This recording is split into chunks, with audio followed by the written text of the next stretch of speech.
Hello, and thank you for choosing to listen to the pre-recorded webinar, Having Your Donor Find You. When this webinar was originally offered, hundreds of people signed up to listen to the live broadcasts. They had the opportunity to take part in the question and answer session after the presentation. Should you have any questions, please feel free to contact me directly. My email is at the bottom of the screen. Or you can use the email form that you'll find in the Contact Us tab on the website. At the end of the recording, you'll hear my request for attendees to fill out an evaluation form. I'm also making this request to you. It is important for me to know what I can do to improve on the programs that are offered, so help by providing me with your feedback. The links to the printed material that are referred to during the presentation are found at the bottom of the evaluation page. I hope this presentation is helpful to you. I wish you much success in your journey. Good evening, everyone, and welcome to the Living Kidney Donors Network webinar. Now, just a couple of ground rules. I do have everyone on mute. We might unmute a little bit at the end for some oral questions. But as you could note on the right-hand side, if you do have any questions, you can ask them in the chat feature. And I'll try to look at them during the presentation, although I might be just covering them at the end. So I don't know if any of you have spoken to me before. I know some have registered who I have spoken to, so I appreciate that. But my name is Harvey Micel. I founded the Living Kidney Donors Network in 2007 after my first kidney transplant. I had known about my disease at that time called PKD, polycystic kidney disease. It's a genetic condition, and I'd known for quite a long time, over 20 years. During that time, I was a volunteer promoting organ and tissue donor registration with my local Department of Motor Vehicles, National Kidney Foundation, and other organizations. About a year and a half after my transplant in '07, I developed a rare condition called the BK virus. As with most viruses, like the common cold, there isn't a treatment for the BK virus. And as time went by, my kidney function declined. In January of this year, I was told that I needed another kidney transplant. It was a bit ironic for me that I've been now had to take my own advice and develop my own kidney campaign. I was very fortunate to get a transplant this past August. You'll hear more about my experience this year during the presentation. I hope that my donor from this summer, Stephen Leggio, would join us, but unfortunately something came up, a family matter, and he will not be able to attend. But Stephen was my angel, and you'll hear a lot more about Stephen this evening. For those of you who are not familiar with the Living Kidney Donors Network, our primary mission is to help people who need a kidney transplant become successful at pursuing a living donation. The information about living donation, I feel, isn't getting to the people who need it the most, and probably more importantly, to overcome the biggest obstacle, and that is talking about your situation. That is not being addressed at all. The waiting list continues to grow for a deceased donor kidney. It exceeds 5 years for many people and is closer to 10 years for some. Really, the most practical way for us to shorten the waiting list, or possibly someday to eliminate it altogether, is to increase the number of living kidney transplants. The most common question I hear is, how do I ask someone to donate? And you'll hear me say many times tonight that you don't need to ask anyone to donate. What you need to do is spread the word about your situation and tell your story. The more people that know about your need, the more likely your donor will find you. I'll provide you with many suggestions on how to overcome some of your concerns that I've heard many times from other people. And tonight you'll also be able, as I said, to ask questions using this chat feature on the bottom right side. The presentation is about 45 minutes, and we'll provide, like I said, an opportunity for questions afterwards. There's no need to take notes on the slides that I'll be showing. Towards the end of the presentation, I'll provide you with a link to our website that will have a copy of this presentation, many of the materials I discuss, articles, etc. So you don't need there to write down what you see.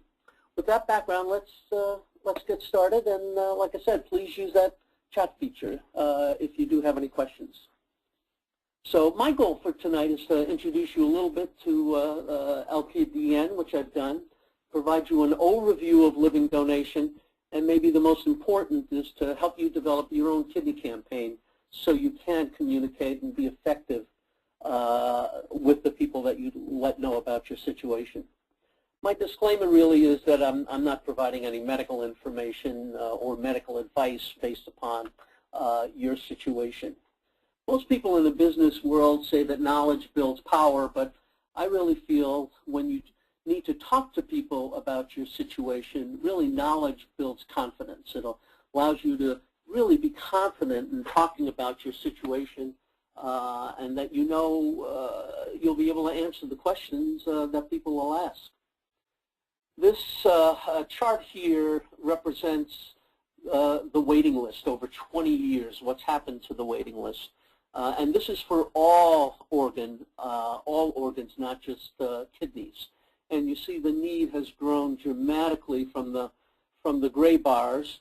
And you'll also notice that the need or the number of transplants has really been flat over the last 5 or 6 years. In fact, we'll get a little more detail about it. It has gone down. You can see a bit of a trough there. So the challenge of waiting for an organ from a deceased donor has really been very, very difficult for people. Statistically, you can go to the UNO site. It's unos.org. UNO stands for the United Network for Organ Sharing. They are the organization that facilitates, among the many things they do, is facilitate the deceased donor organs that are out there. They are getting involved in living donation. We'll talk a little bit about what they're doing now, but mostly what they do is on the deceased donor side. But there's a tremendous amount of information that you can find on their website about living donation also. In terms of longevity, a living kidney organ is much more desirable than one from a deceased donor. Just to give you an idea, after 5 years, about 90% of the living donor kidneys are still working, where in deceased donation it's much lower. And we'll get into a little bit about donors, but most people starting kidney dialysis are good candidates for a living donor transplant. There are about 400,000 people on kidney dialysis, and it really is a shame that they are not being given the information when they start kidney dialysis about transplants, both living and deceased donation. More needs to be done to educate those individuals. And to give you an idea of what's happening with the waiting list, last year there were over 35,000 additions to the waiting list. And in 2000 there were only 20,000 additions. So you can see how much it's growing. And the number of transplants in 2007 was only 16,000 or almost 17,000. So you can see they add 35,000 in 1 year and only doing 16,000 transplants. That waiting list is going to grow very, very quickly. And to give you a breakdown of those 16,800, it's 86 less than the previous year, 2010. But for the first time, deceased donation or deceased donor kidneys have risen by over 400, which is good news certainly for there, but not very good for living donors. It went down over 500 from the previous year. But overall, over the last 3 of the last 5 years, the number of deceased donors really has gone down, and the number of living donors has gone down in 6 of the last 7 years. And that's obviously a big challenge. You could ask your doctor, nephrologist, surgeons, nurses, why is the number of living donors going down? And I don't have a good answer. They don't have a good answer. It's quite perplexing that we're not getting more living donors as time goes by. The surgical procedures getting easier, using a laparoscope, also more knowledge about it people have. So it is quite baffling, and obviously makes our work, if you need a transplant, much harder. Little information about minorities. African Americans make up about 14% of the population, but they're 34% of the waiting list. So tremendous disproportionate share there.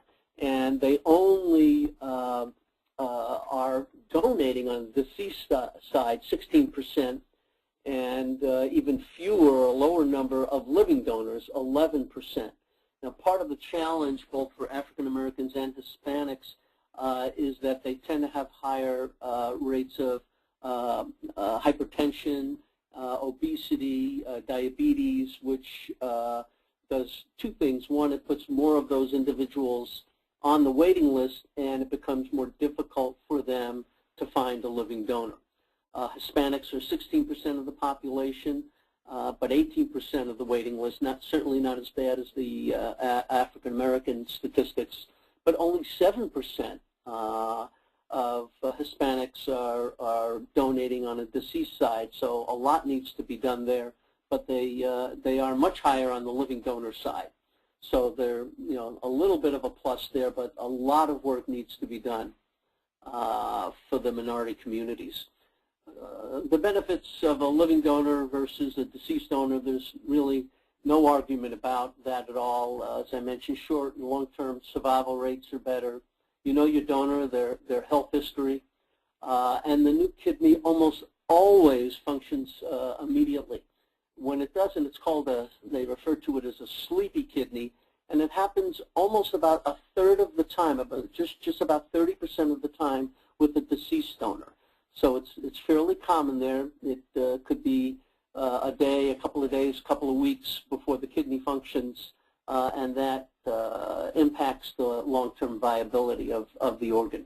Also, organ from a living donor shortens the waiting time, certainly for other people. And you're not waiting for a kidney transplant. Avoiding dialysis is very beneficial. They call it a preemptive transplant. Statistics show that anyone on dialysis for longer than a year, the outcomes start to be affected negatively. And there's a tremendous savings to move someone from kidney dialysis to a transplant. They've done many studies. I've seen numbers anywhere from a present value savings of $350,000 all the way up to $1 million. So that's something that on the financial side, organizations, both Medicare and private insurance, should be promoting. There isn't a standard for evaluating donors. So the donor evaluation can be very different at hospitals.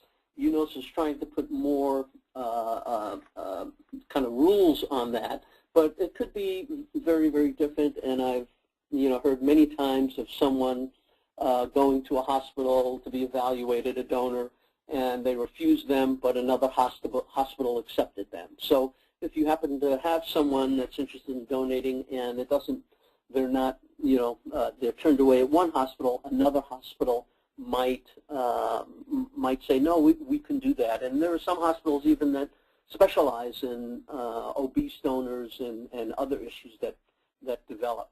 But it is a major surgical procedure. The quote-unquote average American probably is not able to donate because they're not healthy enough. But there are some, anticipated surgical complications, and those would be, pain, fatigue, discomfort, etc. And there's the potential for, some unanticipated. It's not a simple procedure. It's considered a major surgical procedure. And there are some potential long-term risks of becoming hypertensive or loss of kidney function. But they've got many studies that are starting to show or showing that there aren't any real long-term risks. But you will hear of donors having complications. It's just a matter of numbers that are out there. Let me talk a little bit about matching, or the term matching. It's kind of misused, and I think if you look at it a little differently, you'll kind of understand and have a better idea of what the process is. Instead of using matching, I prefer to use suitable, the term suitable and compatible. Suitable meaning that someone is healthy enough to donate. Compatible meaning that they can donate to the person that they want to donate to. So instead of using that word matching. Now, PRAs, or panel reactive antibodies, it's in my mind the second most important blood test you can take. And it's a blood test that's done on the person who needs a kidney transplant. And what it measures are these antibodies in your blood. And they're measured from 0 to 100. And the more antibodies that you have in your blood, the more difficult it is to find a compatible donor. And you can develop these antibodies in one of three ways. One is if you've had a previous transplant. Another way is if you've had a blood transfusion. And for some women, not all, giving birth will develop antibodies. As I said earlier, and to give you an idea, let's just say your PRA is 20. Okay, that would mean that 20% of the population would not be able to donate to you, that you would have an antibody to their antigen and you would reject the kidney. And as I said earlier, I had a transplant in 2007, and then when I needed another transplant, they checked my PRAs. The first time there was 0, and they checked them before this as I was being worked up, and it comes back as 0. Very surprising to me. I had never spoken to anyone before who had a previous transplant and had 0 antibodies in their blood. So I was always suspect to that. And what ended up happening was they do a cross-match, which I'll talk about next. And on the final cross-match, they found antibodies in my blood. We did that final cross-match 3 days before the transplant. And my donor, Stephen, and I were no longer compatible. So things like that do happen, but they are rare. So if you don't know your PRAs and you're registered at a hospital, just give your coordinator a call, and he or she will know, the number. And it's my feeling you should know if it's 0, which is obviously very good news, and I think you should know if it's 92, 94, 96. It'll obviously be more difficult to find a compatible donor, but I think you should know that up front. And I've helped many people that have gotten a transplant that who had high PRAs. It's also called being sensitized. So if you hear that term, it means they have high PRAs. The most important blood test, I think, is the cross-match. And that's when they take the blood from the donor and the recipient, they mix them together, and what you're looking for is for it to be negative.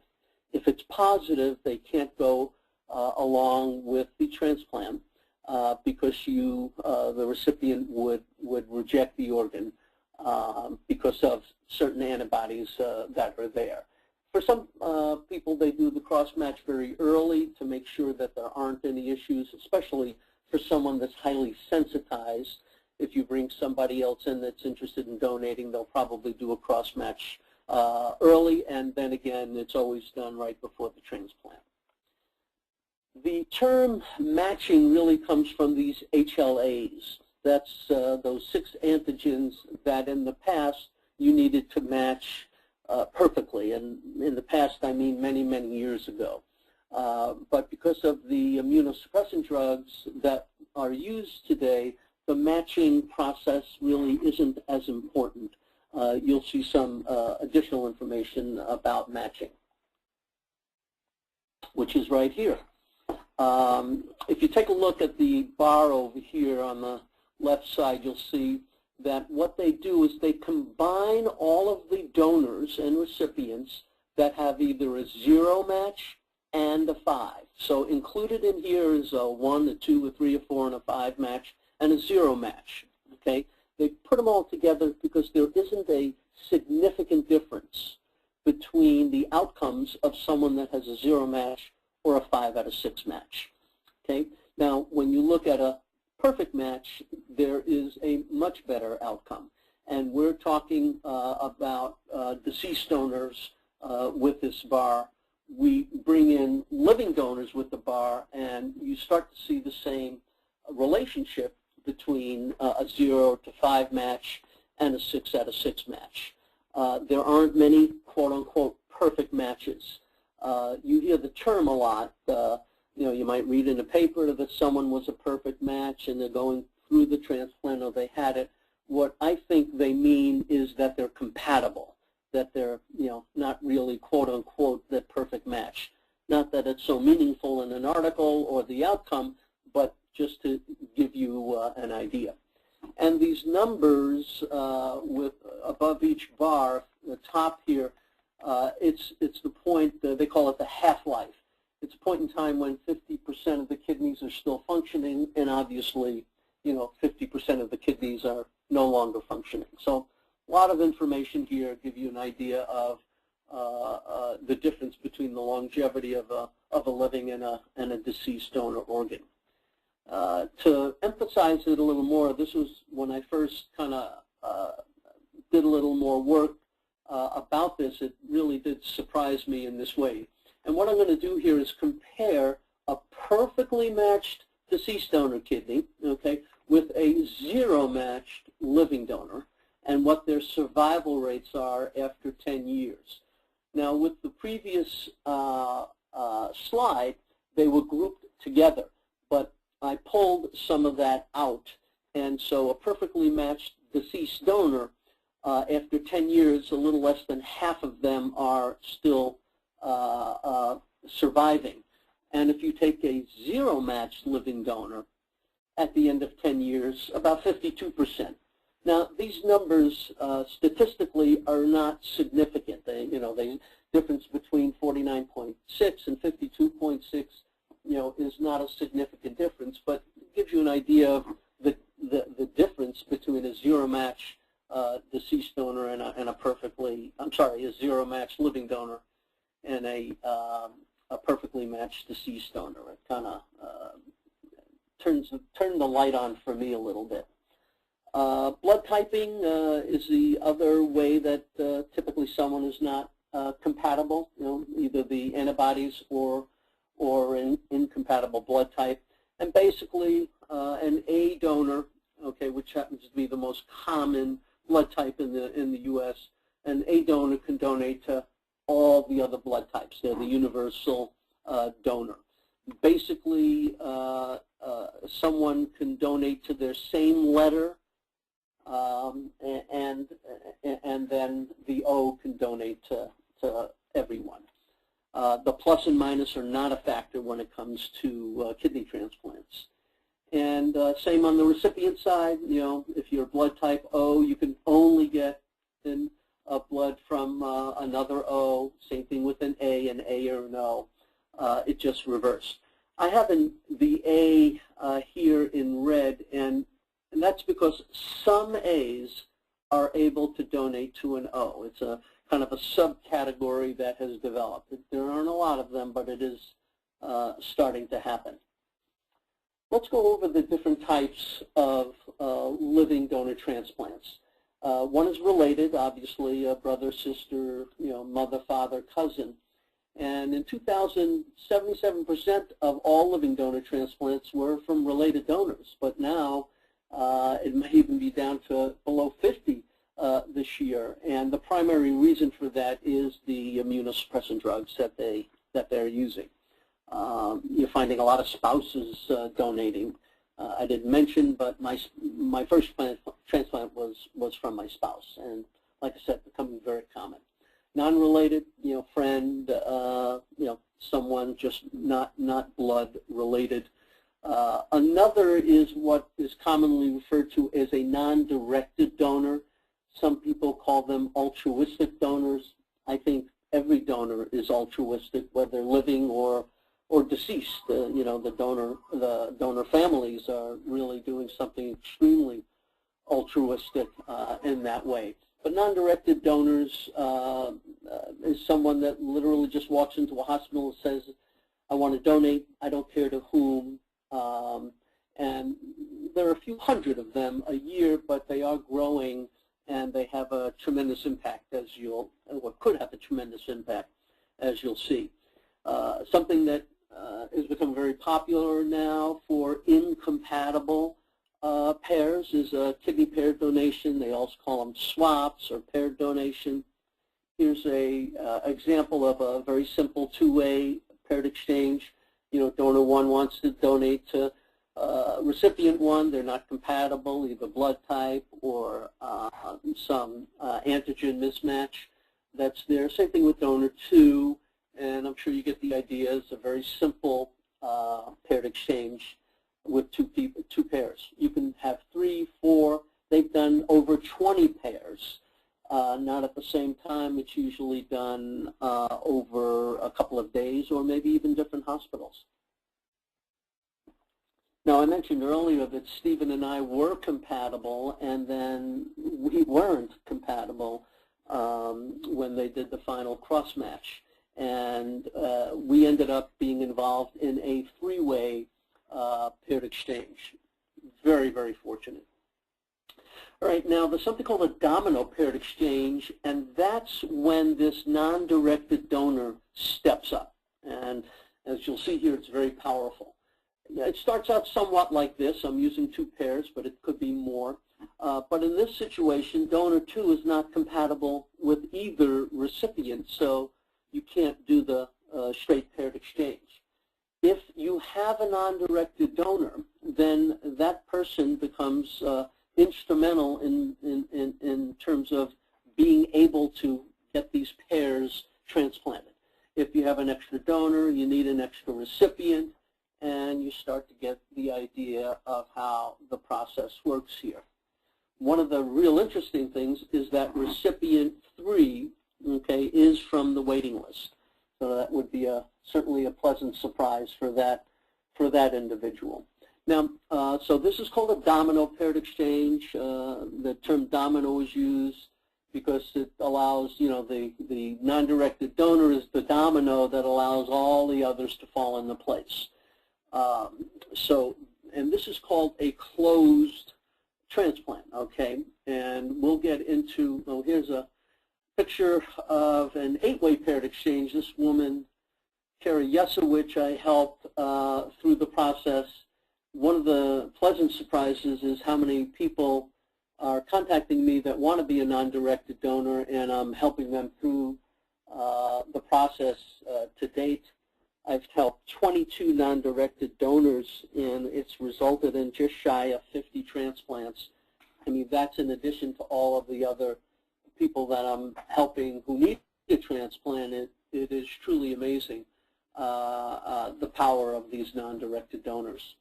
Now, there's something called an ongoing chain or never-ending kidney paired donation. And what that is it's like the domino paired exchange that we talked about, but they don't bring in a third recipient. And so what happens is one donor isn't used in that group, okay? And that donor can then walk into this position in another chain. They call this this person a bridge donor. And they can do another chain the following week, the following month, you know, whenever they could set this up. So in theory, an original non-directed donor can help an unlimited number of people as long as the chain keeps going. And there are chains that are 13, 14, 15 long. So as I said earlier, very, very powerful to be able to use a non-directed donor. And they're starting to do what's called a compatible paired exchange. In fact, that was something that I proposed or told Stephen about when we first met. And a compatible paired exchange, and I'll use Stephen and I as a good example, we were interested, or Stephen finally said, yeah, I would like to do that. And so we started to speak to paired exchange programs where we would come and get involved even though we were compatible. And we were a pretty attractive pair because Stephen was an O-type donor, the universal donor. I was an A. So obviously he was able to donate to anyone. My being an A, I would be able to get receive a transplant from an O or an A. It's about 90% of the population. So we would have been a very attractive, compatible pair. And it also helped us in our paired exchange because, again, Stephen was a good donor to have. So we were looking to do that to help other people who had incompatible pairs. And what a hospital will typically tell you is they will make meaning you're the recipient, get a better donor. So if we were to get involved in an exchange, or if a pair gets involved in a compatible paired exchange, the recipient would expect to get either a better matched donor, maybe a younger donor. Instead of getting someone that's 50 that's donated, maybe you get someone that's 30, or possibly a physically better matched donor. If you're 180 pounds in size and your donor's 110, that's not ideal. So if you got involved in a paired exchange, they might be able to benefit you there. So it's something that's new. It's not being done a lot, but also, like I said, it really could benefit, significantly benefit other people. Now, there are different ways that paired exchange programs work. Some hospitals do their own paired exchange or paired exchanges. They have 50, 70, 20, whatever number of incompatible pairs, and they try to make them match together. Another way that paired exchanges are being done is regionally, that hospitals in a regional area. Take Johns Hopkins as a good example. They work with other hospitals in the area and share their incompatible pairs. And there are 3 national programs now that are doing these paired exchanges. UNOS, and they're the ones that facilitate the deceased donor transplants. A couple of years ago, I think 2 years ago, this past October, they started their own paired exchange program. They haven't done many as of yet, but they really, I think next year will really be a big year for them because in the past 6 months or so, they signed up about, I think, 100 hospitals. So here's a link. Again, you don't have to write it down. You'll be able to get a copy of all of this. But if you are in need of a paired exchange, that could be an option for you. There's also the National Kidney Registry, and they are doing more paired exchanges than any of these other organizations. I think they did 175 last year. So they're, kind of quote, the leader in doing these paired exchanges. The Alliance also is similar, competitor, so to speak, to the other 2. And they are also doing, many paired exchanges too. So these are the 3 organizations that are there. And let me share with you again what happened to me this past summer.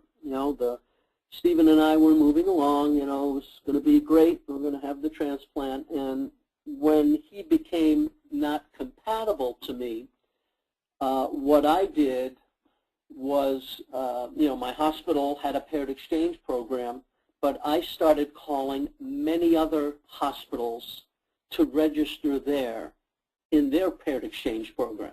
I also called UNOS. I also called the National Kidney Registry. I also called the Alliance for Paired Donation. I called the Mayo Clinic. I called Johns Hopkins. I was in the process of registering either totally at 8 places between these paired exchange programs and the other hospitals. It's a lot of work. I'll be the first to admit it. And the challenge is that there isn't one national organization. It's not like getting on the deceased donor waiting list where there's one list. Okay, so should you fall into a similar situation as I was in, the only reason I was going to all of these organizations was to better my odds of finding a compatible pair. But it is a lot of work. Now, there's one similar situation on the deceased donor side, and that is if you are registered at one hospital in one donor service area, a hospital nearby, and I'll just take, I live in Chicago, I'll use this as an example, the waiting list for a kidney in one of the Chicago hospitals downtown is about 5 years. Some are longer, as we talked earlier, if you're highly sensitized, it's likely to be longer, but people are throwing around 5 years or a little more. Whereas if you go to a different donor service area, just a couple of hours away up in Wisconsin, I've sent people there, they've gotten a transplant in 9 months, 11 months, 13 months.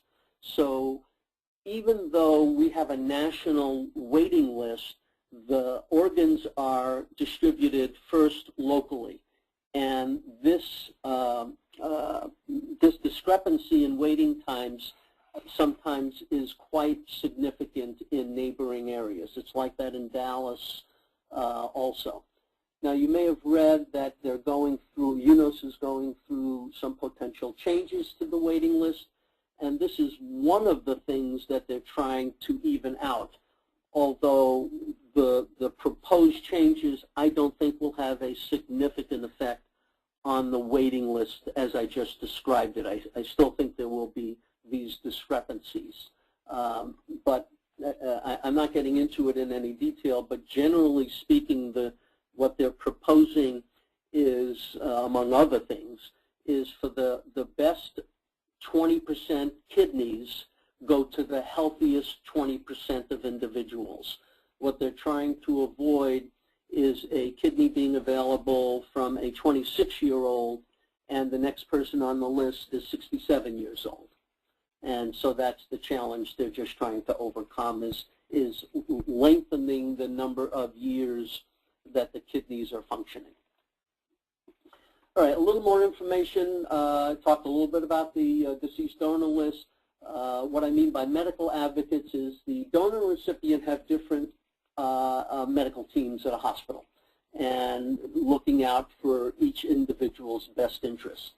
I mentioned dental health because I've spoken to quite a few people that were ready to get a transplant and they checked their dental health and it wasn't up to snuff and they needed to have a lot of work done. So there's an issue there. So if you do have some dental work, really take care of it as soon as you can.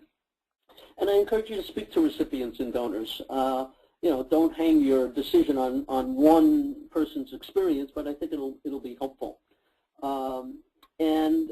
I have a donor is off. I often get a call from someone, hey, we have a donor. We're going to have the transplant in 6 weeks or whatever. You don't have a donor until you are coming out of recovery. Okay, that's when you know you have a donor. Obviously, I'm overemphasizing that, but again, my experience is a bit unusual, but not so rare. So when you have a donor, you continue to look and tell everyone about your situation. If someone else steps forward, you say, listen, I think I'm going ahead with Joe, but nothing is assured.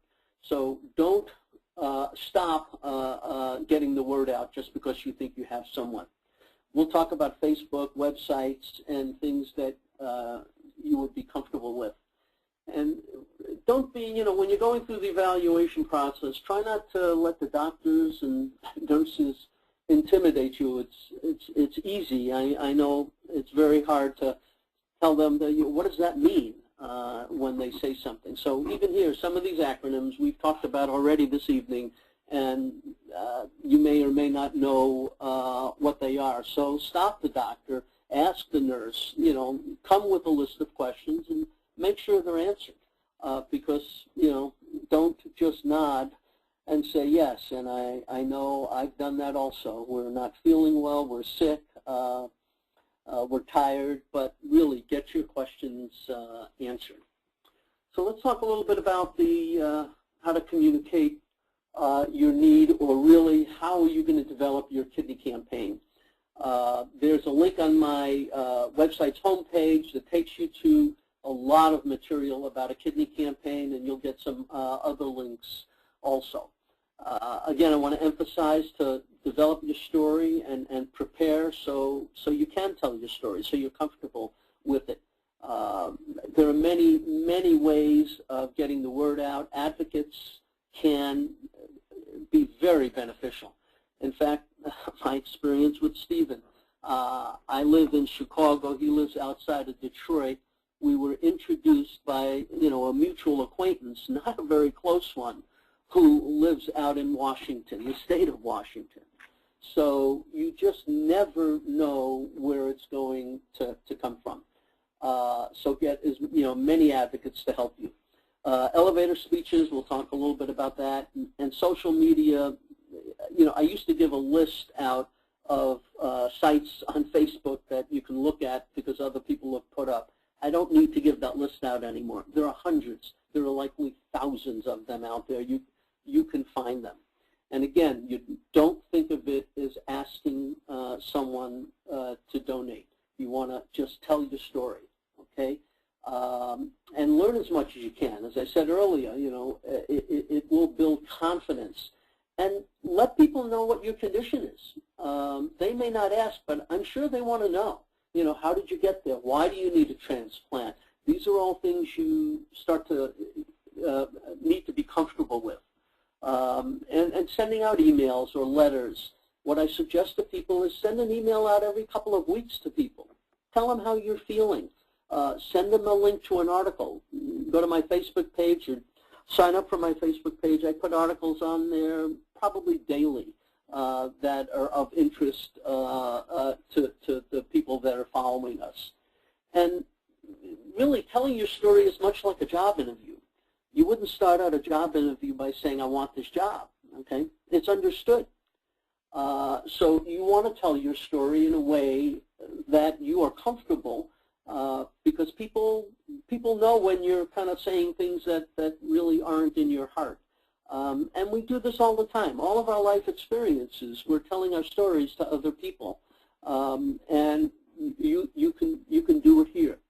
The advocate, continue to educate them. Some of them can be much more direct than you would be comfortable with in terms of letting other people know about your situation. And the best advocate is someone who wanted to donate to you but is not suitable, had some health problem that prevents them from being a donor. So they can start out telling people, that they wanted to donate. And those incompatible pairs, obviously, that's the paired exchanges. I'm often asked, who are these donors? How can I kind of isolate them? And what I found is that they are from the giving professions. There's something about them that they are interested in helping other people. 60% of the living donors are women. My experience is much higher than that. It's 85%, so you can certainly keep that in mind. Many come from religious organizations or are individuals of faith, and that is very important to them. So if you're involved in a religious organization, then let people know about it. Let your pastor or whomever know about it. Maybe he or she could mention it one day. We'll talk about bulletin boards. You can get a note up there on the bulletin board. And start to get involved in other local clubs. Go to your Rotary, go to reunions. And again, we'll talk a little bit more about social media. And remember, you only have a potential donor. You don't have someone until you really have the transplant. How do you want to, spread the word? Talk about advocates. You should write out your story, because a local newspaper, a TV station, radio station, they might be interested in doing a story about you. Churches, schools, they all have newsletters that are there, and obviously Facebook, email, blogs. You can sign up for our Facebook. You'll get more info on that. I use Twitter. So these are other ways that you can go about it. And one of the things I found is that a lot of people would ask me, what could I do to help? And I would start out by saying, other than being tested, okay? And I would say that, okay, other than being tested. What I started to do is I developed this flyer. And so when people said, what can I do to help? I said, I'll send you this flyer, either email or I'll print them out and mail them to you. And you can put it up on bulletin boards where you live. That would be a tremendous help for me. And a lot of people did it. I had people from California to New Hampshire putting these up for me. And a funny story, a friend of my wife's was on vacation in Tucson. She was at a Starbucks, and she's looking, and one of these flyers is on the bulletin board. She calls my wife and says, how did Harvey get his flyer in Tucson? Okay, so now it didn't result in my getting a kidney transplant, but then again, you never really know. And something else, you'll see the flyer on my website. Something else I put together, this is a business card. I've blown it up, so it's quite large, but it's just a vertical business card. And there's a form on our website's homepage where you can print your own. You want to use a picture, fine. You want to use the logo, put whatever you want on there. It's just a form that you can fill out. And on the back of the business card is your story. You write your story there. There's plenty of room to write your story there. And the business cards I used in two different ways. One is for people that put up the flyer, I had them tape some to the bottom of the flyer, put a piece of double-faced tape there, it worked very nicely. Or I'd give it to friends and family members, and I'd carry it around. And if I met someone or I asked them to hand them out, hey, do you know Harvey? Well, here, you can read his story. He's in need of a kidney transplant. And, it could be, it could end up going to thousands and thousands of people. So there's no shortage of being creative at all. Sorry about that. In terms of things that you can do to put signs up anywhere. Okay, here's using the internet and being creative. As I said before, write out your story. Now, I get these alerts from Google every day, so you can go and sign up for them. And what you'll do is put in a keyword, transplant, kidney, whatever your kidney ailment is, living donors, whatever you want to put in there, and you will get articles every single day. And you will start to see all of these stories, like mine and Stephen's, that sound like a 1 in a million, and it's not a 1 in a million. They're happening every day. But you've got to get the word out. There's a lot of support material under this attachments that you'll find on the website, and you can go to, I developed my own website for my kidney campaign. You can look at all of the material there, copy it in any way that you'd like. Craigslist, I've helped 2 people that have found a kidney via Craigslist, and many at matching donors. But let me say this about Craigslist, matching donors, and really anyone that you meet online. In the past, hospitals really didn't like that. Okay, they've kind of overcome some of the issues they have. They're concerned about impropriety. And the concern, and I've heard this from many people, is that you develop a relationship online. You send emails for a couple of weeks, maybe even speak to the person for a period of time. Then all of a sudden you send an email out or you dial the number and it's disconnected. They've disappeared. It does happen, and it is obviously very difficult to accept. So you just need to understand that.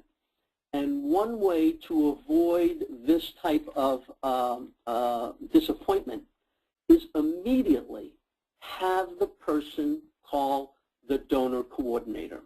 Immediately, as quickly as possible. And if they're not calling the donor coordinator after a period of time, then that should raise a red flag for you. You can make T-shirts. You know, I showed you my flyer, and you can get a copy of it. Bulletin boards. I don't know recently if you've read that a couple people, these big bulletin boards off the highway, they buy them, and someone in Wisconsin, it was in the news last week, someone tells me they're advertising in the penny saver. You know, you can get creative. Stephen made a commitment before our transplant to run a half marathon. He thought we were going to have the transplant in June, but it was 45 days after the transplant. He ran in a half marathon, and his wife made a T-shirt for him that had all about living donation. I donated 45 days ago, and he said hundreds of people were stopping him along the route and before and after. So there really is no limitation to creativity.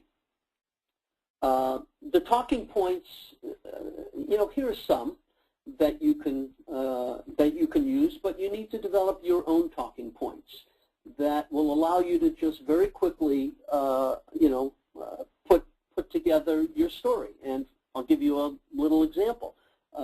If it was 6 or 8 months ago and someone said, "Hey, Harv, how are you?" People always give you the floor, so there's no lack of opportunity to speak. You know, I might say, well, you know, I'm a little upset. I saw my doctor, and unfortunately I need another kidney transplant. And again, I'm going to pursue a living donor because an organ from a living donor lasts about twice as long as one from a deceased donor. And, you know, most healthy people can donate. So I'm hopeful to spread the word out and try to avoid being on dialysis.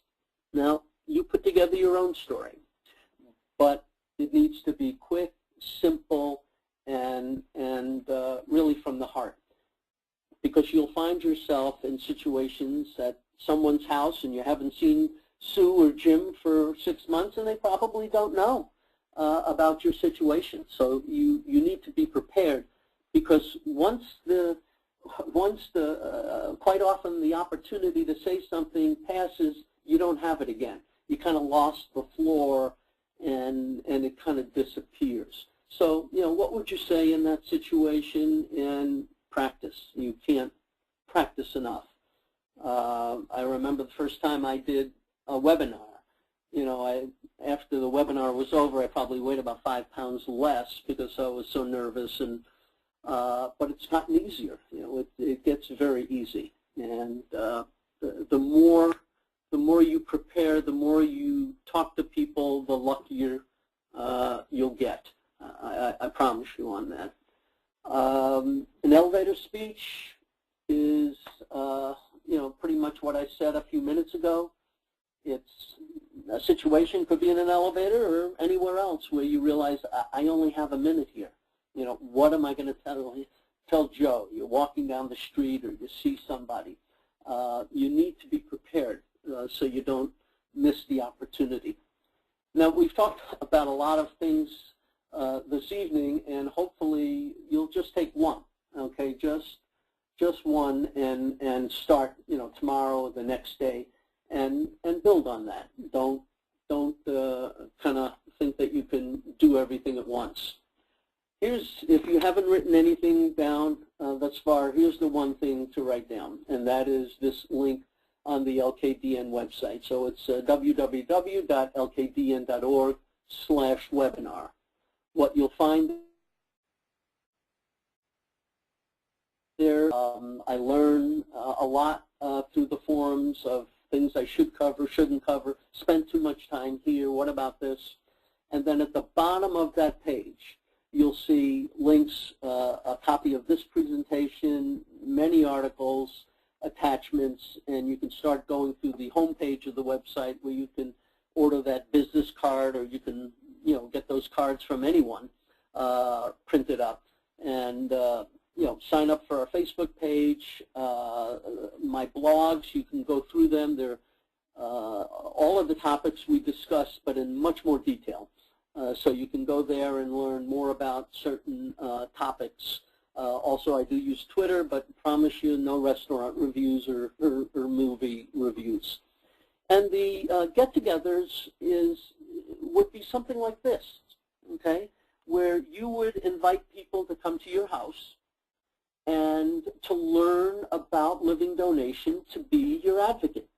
And we would set this up, and you'd be sitting there, I would be sitting here, maybe we'd even use a camera so we can see each other, and I would go through a similar presentation to educate your friends and family members how they can go about helping you. So that is also something. Learn as much as you can about living donation. Okay, again, that will make a tremendous difference. And hopefully you know now that the waiting list is certainly not the only option that's out there. The matching process really has changed, and especially the KPDs, or kidney paired exchanges, or paired exchanges, swaps, they are going to make a huge difference with incompatible donors. About 30% of the people that come in to be evaluated are incompatible, so it's a very big number. And social media is really, it has exploded. There isn't a day I don't get something via social media about someone in need of a transplant, or someone that has gotten a transplant. So, staying motivated is absolutely imperative. It needs to be a daily activity in reaching out. Build your knowledge and continue to find ways to reach new people. So let's do a little bit of Q&A. I took a look, and I've got a couple of people that have, have raised their hand. Let me see if I can get to the, and maybe I can open up a microphone if someone wants to. Cynthia, do you have a question that you'd want to?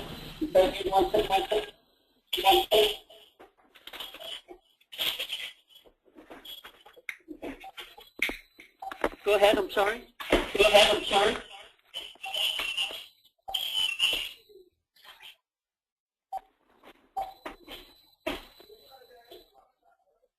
Did you have a question?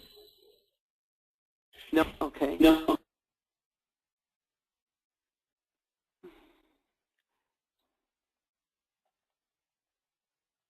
All right, is there anything printed? I don't, hopefully I'm not missing something that someone may have asked.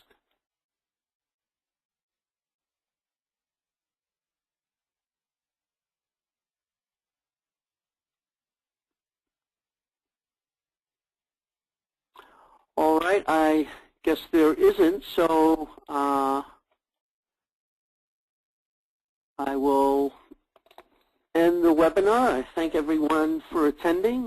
Feel free to contact me if you do have any questions regarding any issues that you have, and I wish you all the best of luck. Goodbye.